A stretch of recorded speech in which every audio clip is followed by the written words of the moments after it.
Hello, my name is Ken, and I want to welcome you back to Deep Waters. This podcast is brought to you by Applied Strengths Ministry, where we believe working together in our strengths is the effective working out the will and calling of God in our lives.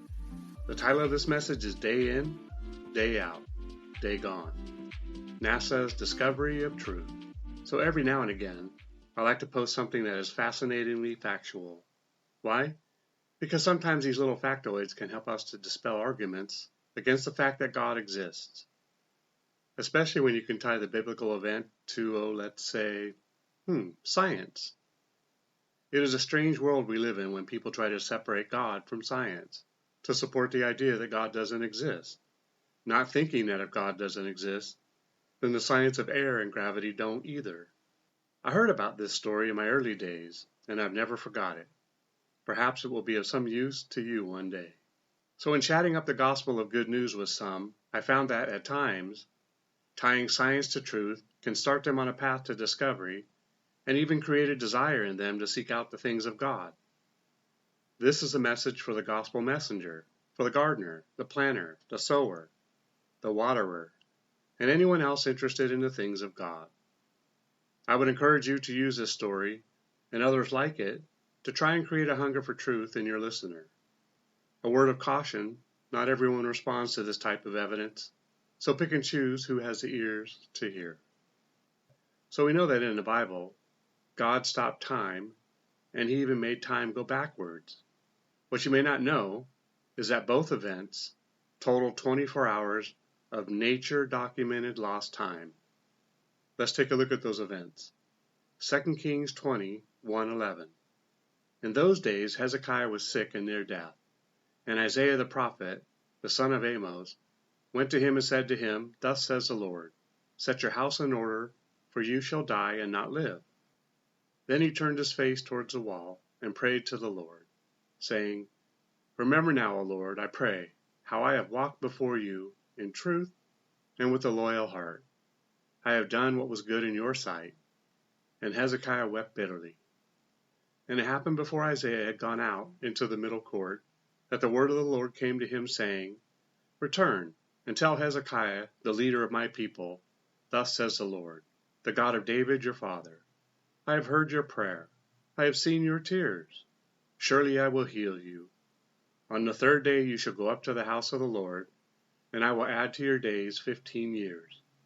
I will deliver you and this city from the hand of the king of Assyria, and I will defend this city for my own sake, and for the sake of my servant David. Now Hezekiah, as we know, only had one response. So he told the Lord, Hey Lord, don't call me Shirley. Then Isaiah said, This is a sign to you from the Lord, that the Lord will do the thing which he has spoken. Shall the shadow go forward 10 degrees, or go backwards 10 degrees? And Hezekiah answered, It is an easy thing for the shadow to go down 10 degrees. No, but let the shadow go backwards 10 degrees. So Isaiah the prophet cried out to the Lord, and he brought the shadow 10 degrees backwards, by which it had gone down on the sundial of Ahaz. In this verse, time was reversed by 20 minutes. Time did not recover from this event. Now we do not read of chaos and destruction ensuing because time went backwards. The Bible is silent about the effects of time going backwards on the entire planet.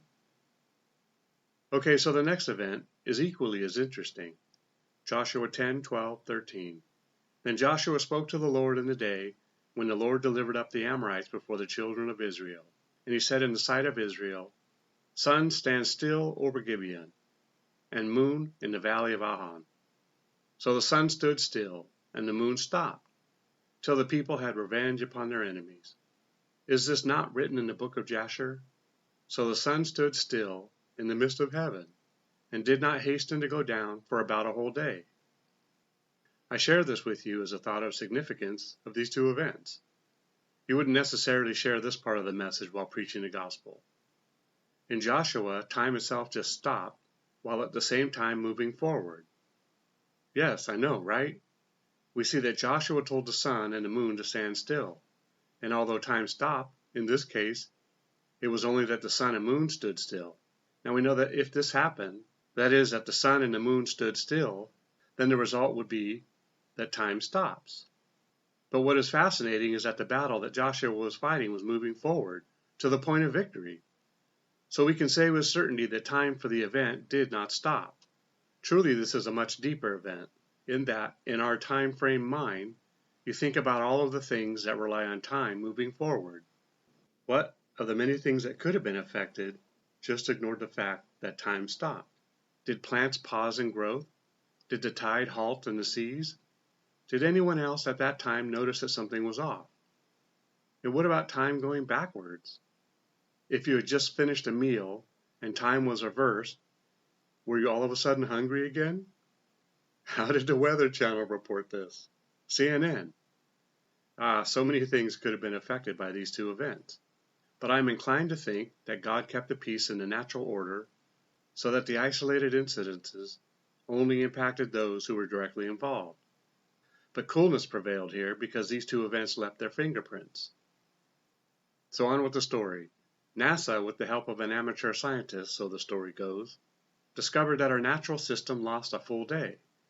If you add up the time lost in these two events, you see that we lost a total of 24 hours. I won't go into the details as to the technical aspects of how, as it is something you can do by typing NASA finds lost day or something similar in Google for a deeper study. Proof of the truth, of a thing that God did twice, and that left its fingerprint on the time monitors themselves. Share this story with those in whom you think may respond well. I'm out of time and must depart before I lose a day myself. Well, that's it for today.